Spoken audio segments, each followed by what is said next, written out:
high for my top 10. Gotta learn from the wise women and men. All my life, like 9 for my top 10, top 10, top 10, 9. This one's for my top 10. Hey, it's Evan Carmichael, and I make these videos because chances are you are the most ambitious person in your circle, but you know you're capable of more, and you get that push by surrounding yourself with the best. So today, let's learn from one of the best, Dean Graziosi, and my take on his top 10 rules of success. Enjoy. Okay, let's kick it off with rule number 1. Win when nobody is watching. Life is short. It's going by a gazillion miles an hour. We got one shot at this. We might as well squeeze every bit of juice out of life we possibly can. So, with that said, the lesson I taught my daughter, my son too, I could have a great story to him, but I love keeping these around 7-8 minutes so you can get some wisdom, get some, and go out and take action with it. Winners win when no one else is watching. How many foul shots do you think Michael Jordan took when no one else was in the gym, right? How many shots did Wayne Gretzky take when no one else was on the ice, right? How many times has LeBron James practiced and woke up sore and couldn't move that no one else sees? Yes, he gets the glory. Everybody goes nuts. Me and Tony every year invites me to the finals, and I'm blessed. I'm not even gonna say I got it. Tony gets the, half court on the floor seats. Tony Robbins, those seats are probably 40 grand each. I don't even know. Invites me every year. I sit there. I watch LeBron James play 3 or 4 times now. It's unbelievable. And he gets the praise, and the audience I watched Cleveland go insane when they won. But guess what? He did that when no one else is watching. You don't get the glory. My daughter last night, everybody praised her. They won the first game. They lost the second one in the last inning. I was so disappointed. But they won the first game. I watched everybody high-fiving her. She loved it. But if she didn't practice, she wouldn't get any of that. So remember that. Doing this work, listening to this, watching this, going through my courses, other people who are playing the game, you're doing the work when no one else is watching. And when you soar, let them admire you, let them envy you. In fact, be the inspiration to pull some people with you. Rule number 2, take care of your health. Credit card parenting. I don't know if you've ever heard that phrase before. It means pay now or pay later. I don't know if you ever heard the old Indian proverb that a man with his health has 1,000 wishes, and one without has but one. I want to really emphasize the importance of keeping yourself healthy, exercising, eating right. Now, you might say, wow, what has this got to do with success? It has everything to do with success. Because here's what I know. If you don't pay now, like the credit card parenting, if you don't take care of yourself now, if you put off until tomorrow that you're going to start eating better or start moving or start exercising, it compounds. And it's that much harder not only to get in shape, but it's hard to reverse it. I mean, listen, if you could fast forward your 75-year-old self and you knew you were visiting the hospital on a weekly basis, you were sick, you had a disease, you had diabetes, you weren't as healthy as you could be, you'd do anything in your power to change that today. Rule number 3, choose who you listen to. Most people are wrong that are giving you advice. The other thing I'll say is the most costly advice in the world is bad advice. It's your broke friend telling you how to make money. It's your single friend telling you how to fix your relationship. Stop listening to all the crap. Listen to the good stuff like what you're hearing here and other wonderful people who have done it, and get rid of the stuff you shouldn't be doing and stare at your destination like an obsession. Rule number 4, acquire wisdom through knowledge. Knowledge, amazing, you need it. Following others who have conquered the game before you and are crushing it. You need it. You must get in a mastermind. Learn from people playing the game at the highest level possible. Masterminds and group training have literally moved the needle for me more than anything in the history of the world. Knowledge, when it's thought through, when it's practiced, when it's in play, becomes wisdom. You're learning wisdom from most if you go to the right mastermind, the right group, the right mentor. So what's up, man? It's good to see you. I see you all over the place. I see you hustling. I see you impacting lives, doing amazing stuff on YouTube. I want to share whatever works for, your following, my following today. But I want to share, dude, your book, Built to Serve, you are built to serve. There's a difference when, I've been an entrepreneur for over 30 years. I've been in the self-education industry for 24. Doesn't even seem possible. But there's a lot of people that when you kind of meet your heroes or you meet the people behind the book, a habits book, a built to serve book, a time management. It's like you meet the guy with the time management book and he's late getting on stage and stressed out of his mind in the green room. Like there's no congruency is what I wanted to say. And before we chat today, I just want to honor you and give you congruency. What you wrote in this book is really who you are, man. You are built to serve. You reach out to my team all the time and want to help with YouTube and tell us what we're doing wrong. And you're not doing it because of finances. You're not doing it because you're trying to get an edge. You're doing it just because this is who you are, man. So I love seeing you out there. I love seeing you grow. I love seeing the impact you're making. Cool, man. Appreciate it. I'm still working on accepting compliments. So I'll just say thank you. Oh, then I'm going to keep doing it through this entire thing to make you feel uncomfortable. Oh, great. Classic Dean. All right, cool. Well, you know what? Also in that story, you've been really helpful in getting that book out. I remember when I came to Puerto Rico and was trying to get feedback on pre-launch, you and Brendan Burchard took time backstage while you're doing your big event. People paid all this money to come there, and you took time over lunch for 40 minutes to do a deep dive on my strategy. And just super grateful that you guys did that. And you hooked me up with your warehouse and, a whole bunch of things that Dean's a big reason why the book has got out there. Just a little piece, man. Just what's up, everybody. I see the highs. So listen, appreciate everybody. I see all the cool comments coming in. So how can we deliver some value today? How do we help out? Besides, I do got to plug this. Like, if you didn't check out Evan's Built to Serve, you should check it out. The truth is, I'm not all the way done. I freaking love it. My biggest problem is every book I read, Evan, I listen. I have such a hard time reading. I still have dyslexia. It still doesn't stick. So it's taken me longer. But when I actually read a book, it sticks. So highly recommend it. And it's just you. It's like it's having a 200-page conversation with you, which is always cool. Cool, man. Appreciate it. Well, I also have an audiobook version. I read it myself. So there's always. Oh, dude, please send that to me. Rule number 5, lay a strong foundation. If you want the magic money machines, there's about 400 million of them on Facebook right now. I see all the ads make $500,000 in the first 6 months, 6 weeks to 6 figures, all these incredible ads. And listen, I am so not anti-money. I love money. Money can allow us to be a better version of ourselves. When you don't worry about money, you get to work on you, dig into old crap of your childhood, work on your sadness, your depression, your angst, your worry, your stress, work on that. Start doing the things that can fulfill your heart, your soul. So with that, I went on that rant for a reason, because I love how much this podcast is growing, but I want to be really clear. This is about success. This is about the money, but I just go upstream a little bit further than most people. I heard a story once where it said a doctor pulls up to the stream and there's a whole bunch of people drowning, and this doctor's running out and he's grabbing people, giving them mouth-to-mouth, saving them, running out. He's getting overwhelmed, more and more people coming down. And another doctor pulls up, and the doctor goes, "What's going on?" He goes, "Oh my God, thank God you're here." He goes, "Come out here and help me save these people. There's so many drowning." The other doctor that just pulls up, gets in his car and starts driving off. The doctor's like, that was saving everybody's like, "What are you doing? I need your help. Why are you leaving?" He goes, "Well, you could do that, but I'm going to drive upstream and I'm going to find who's throwing these people in." Think about that. Who's throwing these people in? I want you to realize that this podcast is about going upstream and finding and creating the foundation so you can be successful in all areas of your life. Not the hit or miss, not the maybes. No, the solid foundation for long-term happiness, abundance, joy, and money. So that's why you're here. Rule number 6, differentiate want versus need. If you're starting a business or you have a business, make sure that you know the difference between want and need. So many people think, I'm going to create a business based around this thing because everybody needs this. Well, everybody needs to stop eating so much sugar. Everybody needs to eat healthier. Everybody needs to go to the gym. But people don't do any of those things unless they want to. So don't get delusioned and fall so in love with your own product or your service, knowing that people need it because they probably do. But just because they need it doesn't mean they want it. And if they don't want it, they're not going to cut you a check for it. So differentiate the two between want and need.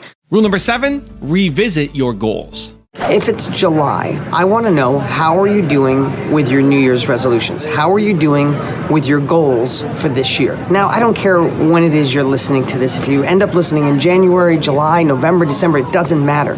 But it's time for a checkup. Because if it's the middle of the year, you can do this at any time of year, it's time to decide, what goals are you lagging on? What goals are you not fulfilling at the pace in which you wanted to achieve? What goals have you given up on? What goals have you allowed to slip and you fall back into old routines? If you want to make this year better than last year, and incremental growth is amazing, even if it's a millimeter, it's growth, then it's time to do a few things. It's time to revisit your goals. You should be revisiting your goals on a weekly basis no matter what. In fact, when you really want to change your life, you revisit your goals on a daily basis. That's right. Write your goals, look at them every single day. If you don't look at them, they're just something that you want to achieve. They become a New Year's resolution that are gone by February. If you want to achieve goals, you got to write them, you got to immerse yourself in them, you got to stare at them, you got to feel them, you got to manifest them, you got to visualize they already happened. Goals just don't happen. You have to work on it. But this is a great time of year, again, no matter when you listen to this, but if you're listening to it fresh and it's July for you, you're more than halfway through the year. And sometimes, we write down too many goals in the beginning of the year. So now we're at a point where you got 4 or 5 goals and none of them are getting the momentum that you hope. Maybe it's your weight, maybe it's your income, maybe it's starting the new business. So here's my advice right now, today. Decide which goals you should just shut off. Sometimes to have a breakthrough, we have to break something. Sometimes in order to achieve, we have to quit something. We have to throw it away. So I would say if there's a few goals on your list and some of them you're just not going to hit and it's causing all of them to be delayed, then I would literally park 2 or 3 of your goals and say, I'm going to start those in the beginning of next year. But the ones that are left, you're going to achieve. Rule number 8, acknowledge your evil self. If you're listening to me, you're somebody who wants to work on your own evolution. You want to work on your own growth. You want to be a better version of you, more money, more happiness, more joy. I get that. We just talked about that, right? But man, doesn't somebody else live inside of us? Like the past version of us, the version that school may have created, or parents may have created, or an ex-spouse may have created, or your surroundings, or the news, or society, or where you grow up. And it's like we're running away from the evil bastard, that's what I'm calling him right now, living inside us while simultaneously we're being a better version of us. And all I'm going to share with you today is acknowledge it. Look out for that person. Look out for the person talking that really isn't the person that you want to be. Maybe it's the person you used to be. Maybe it's the person other people think you are, but it's not the person you want to be. And all I can say is be on the lookout. I want to tell you this story this morning. I just got back from, as I'm talking to you, last week, I jumped on a plane and flew to Marco Island and spoke at Tony Robbins' Wealth Mastery. Amazing that the Wealth Mastery students, all Tony Robbins students, you guys are all the same, on fire, motivation, inspired, ready to learn, ready to gain the wisdom. So rock that stage. It was amazing. I drive across it's where the Okeechobee lake is, across in Florida. I drove across the swamp. God, I can't think, but the Everglades. There it is. Oh my God, I'm not that dumb, I promise. So I drive across the Everglades. I go over to Miami, had some business there. The next day I did a podcast with Grant Cardone. That was great. But it took like 5 days, and my kids went out of town 2 days before with their mom to Indiana to see their family, right? So I didn't see my kids for like 6 days. So no big deal. Doesn't seem like a big deal. It's a big deal to me. Success in my life right now is keeping my business growing, learning, growing, become a better version of me, and being a badass dad. And I miss my kids. I never go any place where I'm not going to see them more than 3 days. I just don't. But I didn't see them for almost 6 days. So I get home last night, and it was a little late. Didn't get much time with them. So this morning, I really wanted to see my kids. So I got up super early. I went to the gym at 5 so I wouldn't miss them. I get back on time, and this all makes sense to you. So we'll get to the learning part of this in a moment. I get back and I shower quick and I make them an amazing breakfast. I cut up all kinds of fresh veggies. I sauteed garlic, olive oil, onions, peppers. No peppers. Didn't like peppers. Asparagus and zucchini and fresh tomatoes out of the garden. I make that up. I mix it with eggs, a couple bagels, cut up fruit. I lay out the whole table for them. I get up and I missed my kids. I hadn't seen them, and I want them to run to me and be happy and joyful and so excited to see me. And they were kind of like, "Hey, what's up, Dad?" I was like, "All right." Got a little butthurt, but that's kids. And then we ate breakfast, and my daughter had forgot something that was her responsibility to forget. And I'm telling you this again, stick with me here. My daughter forgets something and she wants us to go get it. Love and logic parenting that helps kids be more responsible. It's like, "Oh, Brie, I'm so sorry you forgot that." but you were reminded twice and you forgot it. So the consequence is you're not going to have it today. And she got really mad at me. And it's hard because I miss them. I just want to be the dad that loves them, that just says, okay, I'll do whatever you want, Bree. Her name's Brianna, to do it. But so I did that part so right, taught her a lesson. She'll never forget it again, even if she's a little upset with me. Parenting is like credit card. Either pay now or you pay later. You're paying eventually. So I'm deciding to pay it now. So I have such great kids. But then she got mad at me and she was rude to me. And my daughter never is. And then she went to walk by me and I went to give her a hug and she kind of pushed me away. And you know what I did? I snapped. That ugly bastard living inside of me took over, and I said to my daughter, I dropped the F-bomb. I'm so embarrassed. Yes, I swear a little bit, but never in front of my kids. I was like, don't treat me that way, Bree. I don't deserve it. And I was rude to her, and she started to cry. It's a terrible parenting moment. Terrible. But that was the little bastard that lived inside of me. That's how I was raised. That's how my dad talked to me. That's how my dad treated me. Dad's a great guy. That's how he learned. He would he'd knock stuff off the table. He'd flip out, yell, break shit, punch the window, break the windshield while we're driving. I didn't even know he lived inside of me. Still there after all these years. This is what I do for a living. It's my own daughter. I love her more than any other human being on this earth besides my son. And I did it. And as soon as it popped out of my mouth, I could have leaned into it and go, no, that's who I am. As soon as it popped out, I stopped. I was like, oh my God, that's not me. That's not the man I want to be. That's not the example I want to be. That's not who I am. I composed myself and I went and sat with my daughter and apologized and told her dad made a monster mistake. I said, yes, I missed you. Yes, you should have not forgot your thing when you were reminded 3 times.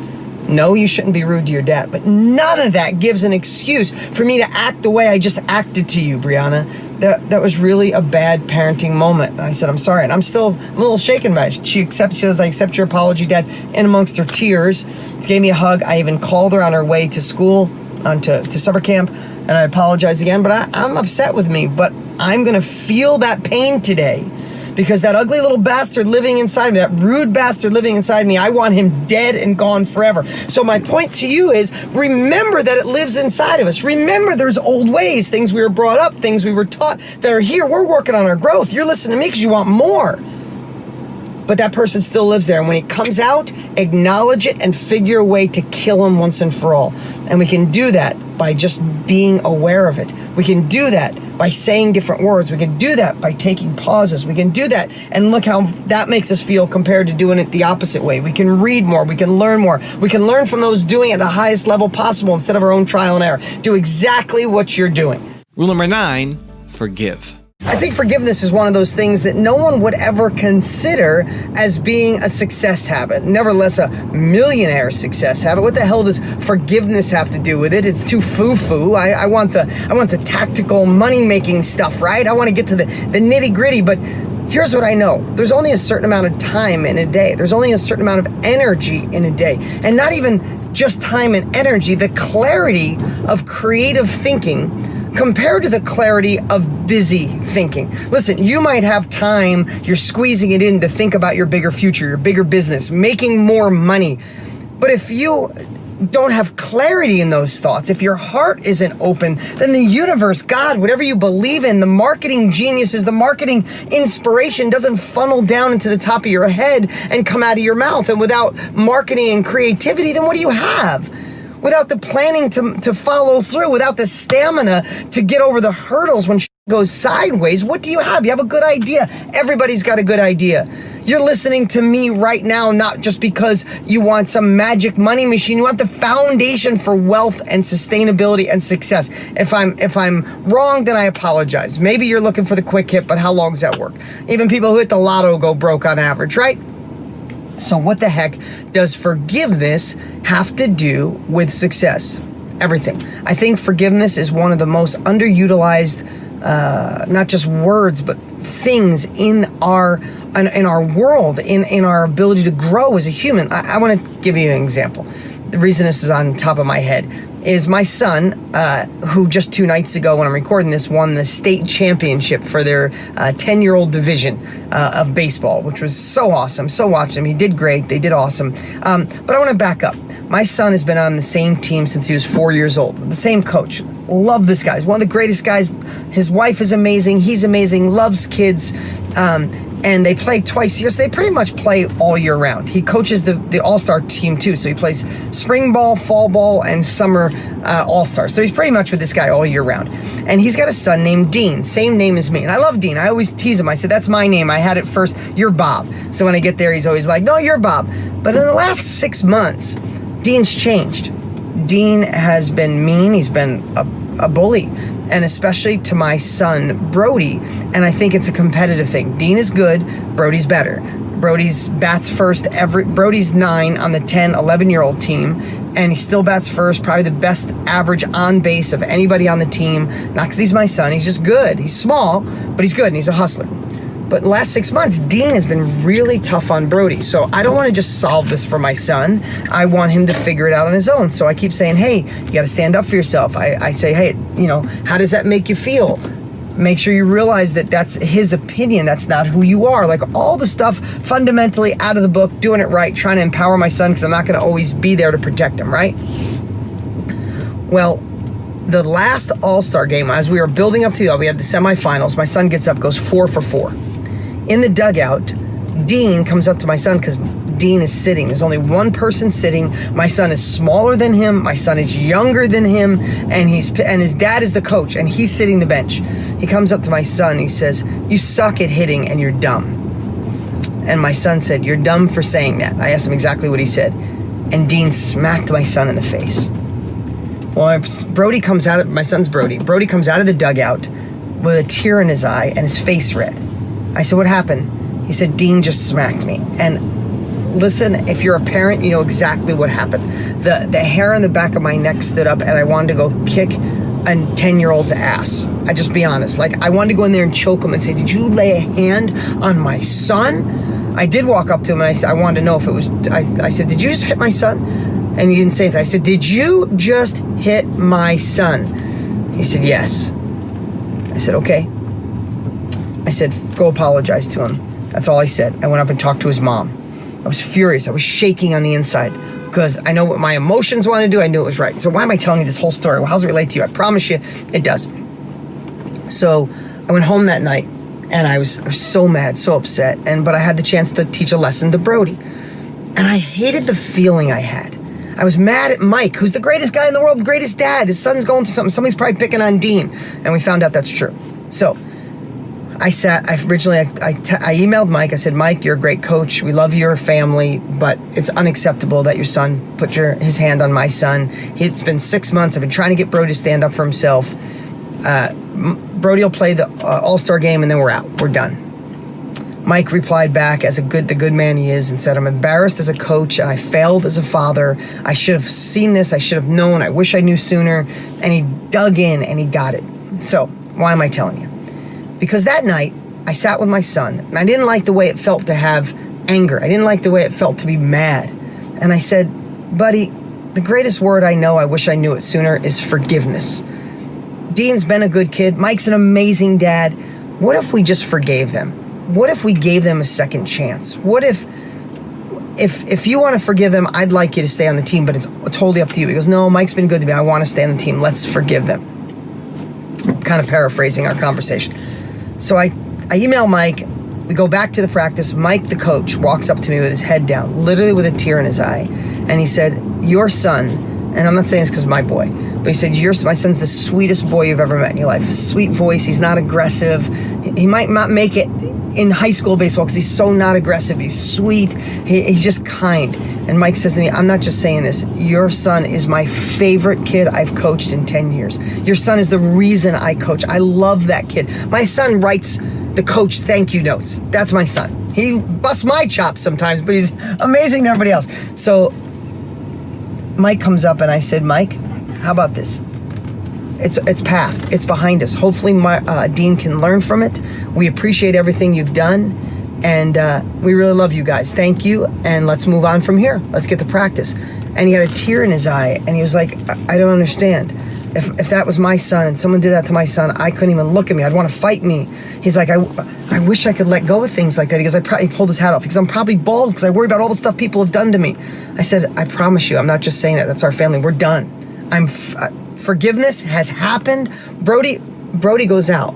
I could cry. Now I could have tears in my eyes. Brody goes out and grabs Dean and says, hey, let's play catch. I look out, these two, Dean is so sorry that he's out there playing with Brody. He said, good catch, Brody. I'm so awesome, Brody. I can't wait to watch you hit today, Brody. You're going to crush it today, Brody. My son was smiling from ear to ear. Mike wipes the tears from his eyes, shakes my hand. He's like, you're a good man. You're a good man. I'm like, I'm not a good man. Just something simple. Forgiveness.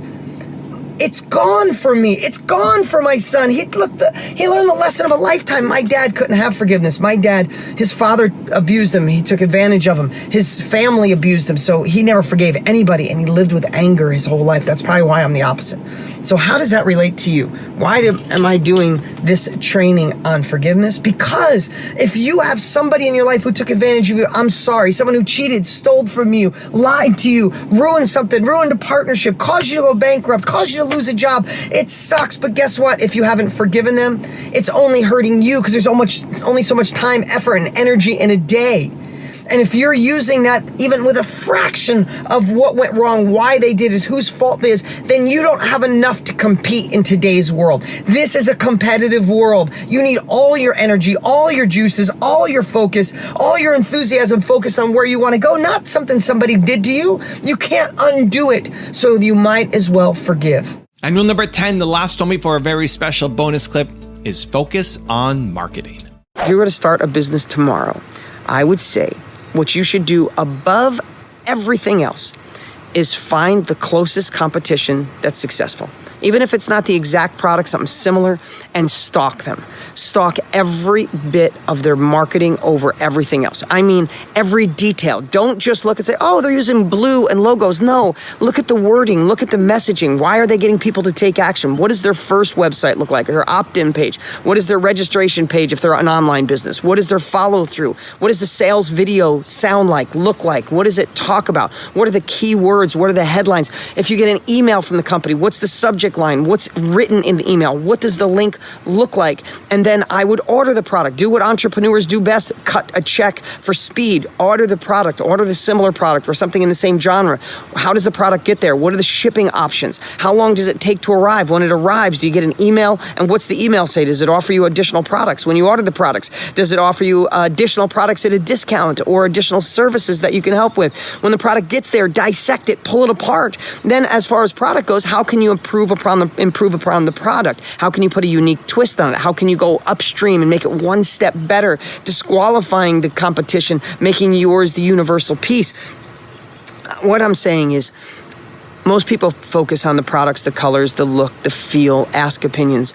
Most of your energy has to be obsessed on the marketing to get people to want what it is so you can serve them. Yes, make your product the best on the planet, but once you do, your product, your service, your idea, your company, the houses you sell, whatever it is you want to do, make sure it's the best. But once it's the best, your obsession has to be on marketing. Marketing and sales are the oxygen for every successful business. But people will spend 90% of their energy on the completely wrong things. Go, oh, I'm just going to put it out there, and if I build it, they will come. If I put it for sale, they'll take it. That's simply not true. That's Field of Dreams. That's a movie with Kevin Costner. If you build it, they will come. They won't come. They will never come. You focus on marketing. Read books on marketing. Read books on copywriting. Find competitors that they're not competitors. They're not even in the same genre as you, but they're killing it online or killing it with their retail store, and see what they're doing. See how they treat their customers. See how their customer service sounds.